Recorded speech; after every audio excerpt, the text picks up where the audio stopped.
আসসালামু আলাইকুম। আশা করি সকলে ভালো আছেন। আর কবুতর প্রেমীদের জন্য আজকে একটা ভিডিও নিয়ে হাজির হলাম।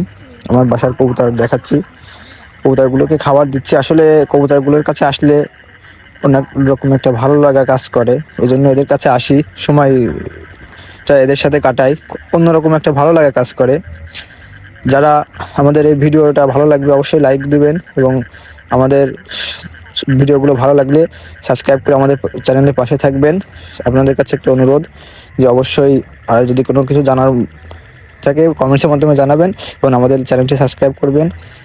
আসলে এই শীতে চলে যাচ্ছে কবুতর, আসলে অনেকগুলো কবুতর আমার বাজে ধরে নিয়ে গেছে, খুব খারাপ লাগে। তবুও উড়াইছিলাম আজকে। এই যে একটা নতুন বাচ্চা, রানিং করা বাচ্চা একটু উড়ে নামছে, আর দুটো কবুতর খুব উঁচা দিয়ে মানে টিপ পজিশন দিয়ে উঠছে। আসলে এই শীতে যদি কবুতর না উড়ায় তাহলে অন্য একটা কেমন যেন বিরক্ত বোধ হয় বা মন আনচান করে, যে জানি যে কবুতর বাজে ধরবে তাই যেন এই কবুতরগুলো উড়াই। আসলে দিন শেষে বাজে ধরলে খুব খারাপও লাগে। একটা রানিং করা কবুতর যখন বাজে ধরে বা হারিয়ে যায় তখন কবুতর প্রেমিকই জানে যে কত কষ্ট হয়। আসলে আর আমার চাচা অনেক একটা অভিজ্ঞ সম্পন্ন একজন ব্যক্তি, সে আমাদের খুলনার অনেক জেনারেশন, যেমন চট 3-4 রকমের চট জেনারেশন, তুলা, গড়ালাল এগুলো কালেক্ট করতে খুব কষ্ট এর মাধ্যমে। কারণ একটা কবুতর কালেক্ট করা খুব কষ্টকর। যারা করছেন তারা অবশ্যই জানেন যে একটা কবুতর সংগ্রহ করতে, ভালো মানের কবুতর সংগ্রহ করতে কত সময়, পরিশ্রম এবং কত ঝামেলা উপেক্ষা করতে হয়। আসলে আমি তো ছোট মানুষ, আমার চাচার কবুতর সেটিং দেয়, কালেকশন করে, আর আমি উড়াই। আমার চাচার জন্য দুষ্ট সময় বলে যে তুই তো খালি আমি কষ্ট করি আর তুই ফল দেখে গেলি। এই যে একটা কষ্ট করতে মানে সংগ্রহ করতে আমার যে কত কষ্ট হয় সেটা তুই যদি দেখতিস। আমাদের এই যে কবুতর দেখছেন তুলা, এই কবুতরটা উড়া দেখে আমার চাচা বলেছে যে এটাকে সামনে উড়াবো, কারণ এই শীতে বাজে ধরে নিয়ে যাওয়ার সম্ভাবনা আছে। কারণ অনেক কবুতরই বাজে ধরছে, বাজে নিয়ে গেছে। কিন্তু মাঝে আপনাদের একটা জানাইছিলাম যে বাজে ধরছেও একটু অসুস্থ, ওটাকে আজকে আমি উড়াইছিলাম, তা অনেক উপরে উঠে গেছে। আমি ভাবিনি যে এত দ্রুত আবার দম করবে। চাচা বলছে যে গড়ে মুড়াবে, তো আমি উড়াই দিছি।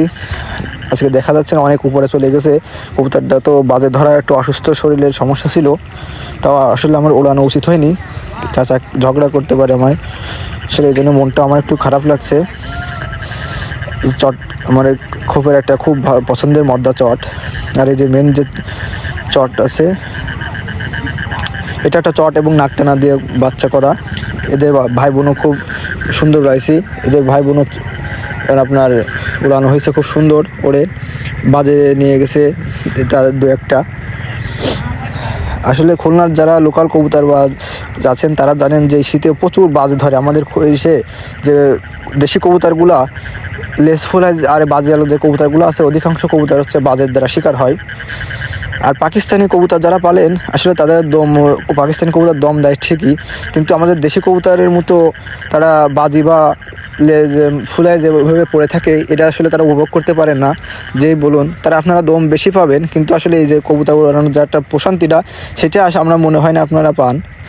আর সকলের কাছে একটা অনুরোধ থাকবে আমার, যে যারা দেশি কবুতর পালেন ভাই, তারা অবশ্যই দেশি কবুতরের প্রতি একটু যত্নশীল হবেন। পাকিস্তানি কবুতর এর প্রতি যদি যত্নশীল আপনারা একটু বেশি হন, তাহলে দিন শেষে দেখবেন যে আমাদের দেশের ঐতিহ্য, যে খুলনার মেন যে ঐতিহ্যবাহী যে কিছু কবুতর, এদের অনেকে কিছু বিলুপ্তির পথে, কিছু জায়গায় পাওয়া যায়। কিন্তু তাছাড়া বর্তমান আগে যেমন ছিল সকল জায়গার কাছে দু একটা এর কবুতর ছিল, এখন এরা বিলুপ্তির পথে। আপনারা যদি সতর্ক না হন, দেখা যাবে 5 বছর পরে যে দেখা যাবে যে আমাদের লোকাল কোনো কবুতরই নেই, সব পাকিস্তানি কবুতর। আর পাকিস্তানি কবুতর দম দেয় ঠিকই, কিন্তু যে ওদের উড়ার যে স্টাইলটা সেটা আসলে অনেকের কাছে পছন্দ না। এজন্য অনেকে আবার দেশি কবুতরে ফিরছেন। আর সকলের সতর্কতার সাথে কবুতরগুলো সংগ্রহ করবেন, কারণ বর্তমান সময়ে অনেকেই তাদের 2 নাম্বার বা অসৎ প্রক্রিয়া অবলম্বন করে। তাই সকলে সচেতনের সাথে কবুতরগুলো সংগ্রহ করবেন। আমাদের যে মেন চটটা সেটা ডিমে তা দিচ্ছে। আর এই যেটা দেখতে পাচ্ছেন এই নটটা হচ্ছে আপনার এটা নাকটানা জেনারেশনের কবুতর। এদের বাচ্চা আর খুব সুন্দর উড়ার কোয়ালিটি, যেমন এদের বাজেট খুব মারাত্মক। আমার চাচা বলে এদের যে বাজি মানে পাক ফেটে ফেটে যে রক্ত চলে আসে, সেই জেনারেশনটা আসলে এটাই। তো আমাদের এই খুলনার একটা ঐতিহ্য তারা। সকলের কাছে অনুরোধ, যদি আমাদের ভিডিওটি ভালো লেগে থাকে অবশ্যই আমাদের চ্যানেল সাবস্ক্রাইব করবেন এবং লাইক দিয়ে আমাদের পাশে থাকবেন। এবং কারো কিছু যদি জানার ইচ্ছা থাকে অবশ্যই কমেন্টসের মাধ্যমে আমাদের বলবেন, যতটুকু পারি ইনশাল্লাহ আপনাদের উত্তর দেওয়ার চেষ্টা করব। এই যে তুলা কবুতরটার কথা বলছিলাম, সে আসলে ঘরে চলে যাচ্ছে, তার একটা বয়স্ক হয়ে গেছে, সে জোড়া খাওয়ার জন্য আসলে 7-8 পাক হয়ে গেছে কবুতরটার। এই যে নতুন কিছু বাচ্চা আছে, এদেরকে ট্রেনিং করানো হবে ইনশাল্লাহ। গরমে উড়ানোর ইচ্ছা আছে, কারণ শীতে যা উড়াইছি আর হারাইছি অনেকই, তাও অবশেষে কষ্টের ভিতরে গেলেও আল্লাহর কাছে শুকরিয়া যে অনেক কিছু দেখেছি, আনন্দ উপভোগ করেছি, মন আল্লাহর কাছে শুকরিয়া। আরও আমাদের লোকাল কবুতরগুলো উড়ায় খুব ভালো লাগে। এই যে বাচ্চাটা দেখছেন, এটা একটা চট কবুতর এর বাচ্চা। আর ওই যে ডাকছে, ওটা একটা বেনারস কবুতরের বাচ্চা। চাচাদেরকে গরমে উড়ানোর জন্য সে পাক কেটে রাখছে, কারণ শীতে উড়াইলে আসলে অনেক কবুতরই ও জলের কবুতরগুলোরে বাজেট ধরে নিয়ে গেছে, এই জন্য ওদেরকে একটু ডানা কেটে রাখছে যে গরমের সময় এদের উড়াবে।